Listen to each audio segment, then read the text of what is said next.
Ada orang ni saing ketika sihat saja. Tain dia boleh minta kepentingan dia. Tain dia boleh minta apa dia nak daripada kita. Tain kita sakit, dia teruk kita. Dia tak cara kita. Apa? Dia nak sihat kita ya. Apa? Sebab saing ada kepentingan, bukan saing kerana Allah. Kalau saing kerana Allah, ketika mu sakit pun mu saing hamba. Ketika mu sihat pun mu saing hamba. Ketika kaya pun saing. Ketika miskin pun saing. Ni masa kaya Allah jujur anak buah. Nak pilih kita ni, apabila kita miskin, dia teruk kita. Kerana saing atas nama kepentingan. Saing atas nama kaya. Lah ni jarang ada orang saing lillahi ta'ala. Orang semua ada saing, ada kepentingan belaka. Nak suruh naik nama dia, nak suruh ada pengaruh dia, nak suruh gini. Saing ada kepentingan.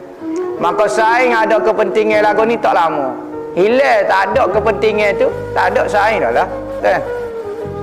Dan pada ketika dapat kesenangan juga, tain kita boleh pitih. Ramai selalu mengaku waris lah. Tiba-tiba mengisytiharkan.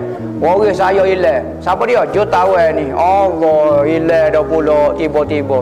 Tain tak suruh dulu, tain miskin dulu, tak mengaku waris. Waris betul-betul tu, tak mengaku. Apabila kaya, tiba-tiba tak pernah kenal ni daripada Amerika.